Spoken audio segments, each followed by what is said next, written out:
Always happy to. The longest government shutdown in American history seems to be on the pathway to ending soon. 7 Democrats and 1 independent senator joined Republicans in voting to support a funding bill that would reopen the government. And Democrats have long argued that the shutdown fight has to all do with health care. But the deal that the 8 senators made with Republicans only guaranteed that there would be a vote on extending the enhanced ACA subsidies, but the GOP did not make any promises that that vote would pass. So to start off the conversation, what do you make of what played out? So it's fascinating, Brittany, because this is literally the exact same deal that John Thune, the Senate Majority Leader, offered Democrats on October 16th. I went and looked it up this morning. It was essentially, we will reopen the government, and John Thune would make sure there was a vote on the extension of ACA subsidies to bring costs down on premiums in the marketplace by mid-December. That's exactly the deal that 24 days after it was offered, and Democrats rejected it initially, that these Democrats crossed over and took. So, the question is why? Why now, I guess, is probably the best question. And, I don't know that there's an easy answer for that, other than these Democrats who did cross over.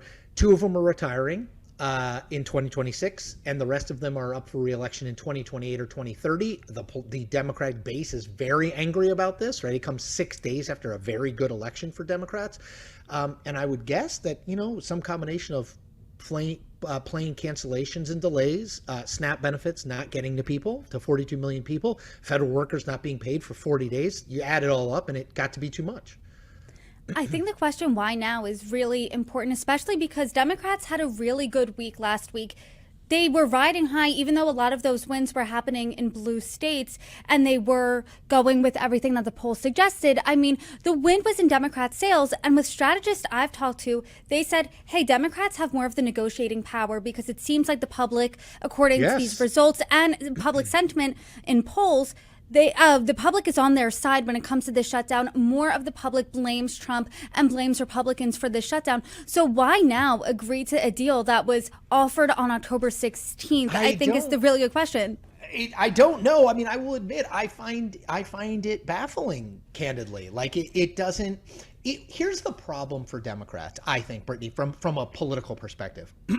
October 16th, this is proposed. They reject it out of hand. November 9th, this is proposed, they take it. Or maybe it's been on the table the whole time. They decide to take it November 9th. What big thing happened between October 16th and November 9th? The election, right? And Republicans have insisted for weeks that Democrats wanted to keep the government shut until the election because their base, the Democratic base, wanted it, that the base was angry, that they wanted to fight Donald Trump, and that reopening the government before then would be kind of a slap in the face to the base. Now, I had always been like, I'm not sure that's totally true, but it certainly opens Democrats up to that allegation now. It's like nothing changed, really. I mean, I guess you could say, well, the FAA announced some more reductions in flights and that sort of thing recently. But man, does it make it look like this was a cynical ploy to kind of keep your base happy until the election.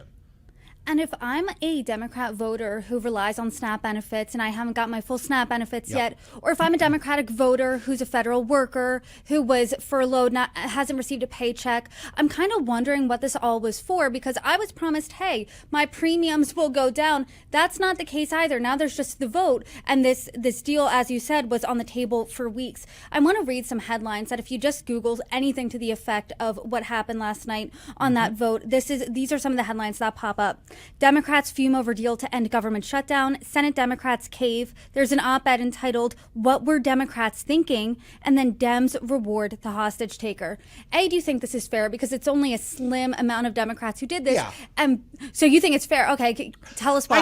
I think it's, so I think you have to be careful in analyzing what's good politically in terms of placating the base of the Democratic Party versus what's good in terms of winning general elections. Those things can be the same. In this case, I don't think they are the same. I think the criticism is fair. I think the Democratic base is going to be very unhappy about this. They're going to make their unhappiness known. But I think at the end of the day, I would argue once you get beyond this, the shutdown is probably I would say if I had to pick a winner, if you said, okay, pick a winner in the shutdown, I would still probably pick Democrats in that the Republican Party is still going to have to vote on the subsidies of the Affordable Care Act at some point in the relatively near future. That is, I've seen 2 or 3 polls.